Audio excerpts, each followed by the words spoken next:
Você, como uma deputada que defende as mulheres, uma feminista, né? A gente conhece um pouco da sua história aqui, acompanha.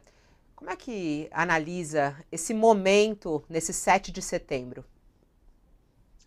Bom, são tantas coisas. Primeiro que o imbrochável, para mim, é evidente que é um sintoma de uma masculinidade frágil, né? Uma necessidade de afirmar um elemento de suposta virilidade que nem deveria ser parte da discussão política ou do discurso de ninguém.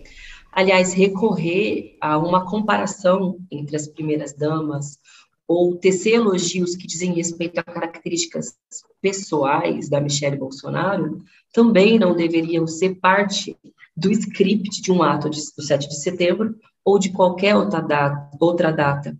O Bolsonaro ele é muito conhecido por ser machista, ofensivo com mulheres, inclusive com mulheres jornalistas em diferentes momentos, mas também por ser o presidente que aplicou o pior orçamento da história em políticas de enfrentamento à violência contra as mulheres.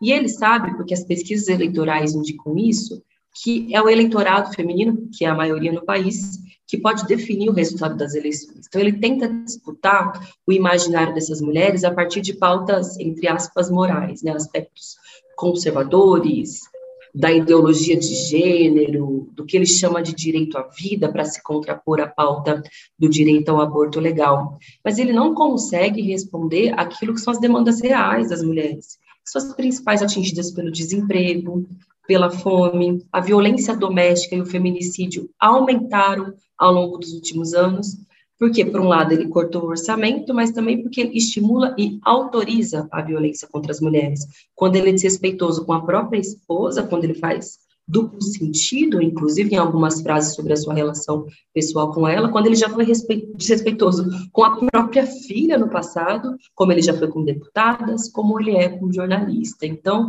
o aspecto do machismo do Bolsonaro, eu espero mesmo que ele se arrependa muito de ser assim, porque eu acredito que é um dos principais elementos que pode nos fazer derrotá-lo nas eleições de outubro, porque é muito desconfortável, revoltante, ser uma mulher brasileira com um sujeito que não respeita nem a própria esposa, nem a própria filha e nenhuma mulher do país.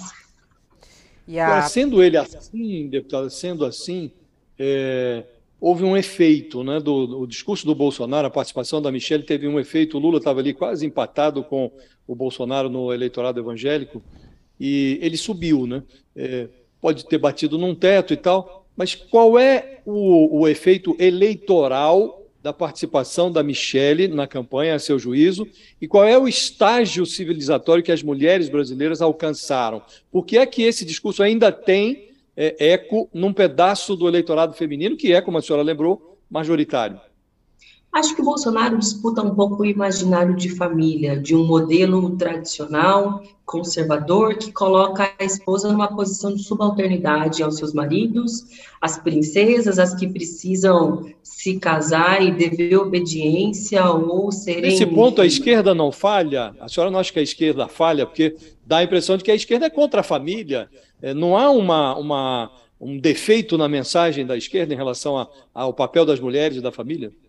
Eu acredito que não, porque a esquerda, em sua maioria, olha para as diversas formas de família no Brasil e responde, Josias, no meu ponto de vista, a principal preocupação do que são as mulheres, do que são as mães brasileiras, que é a fome, o desemprego, a violência, inclusive estimulada pelo presidente, pelo aumento da circulação de armas no Brasil, mesmo entre o eleitorado feminino e evangélico, há diversas pesquisadoras e textos que foram publicados nos últimos dias, analisando um pouco de que há diferentes perspectivas de disputa desse voto, né? Há o aspecto moral, conservador, que geralmente dialoga com as igrejas neopentecostais, a partir das figuras de pastores, e a Michelle entra em cena principalmente para disputar esse imaginário e esses temas, mas ele não consegue responder aquilo que, no nosso ponto de vista, é o que realmente preocupa as mulheres, as mães, inclusive as mulheres evangélicas. O aumento da violência, a falta de perspectiva de vida para os seus filhos, a ausência de mais de 5 milhões de crianças do banco das escolas,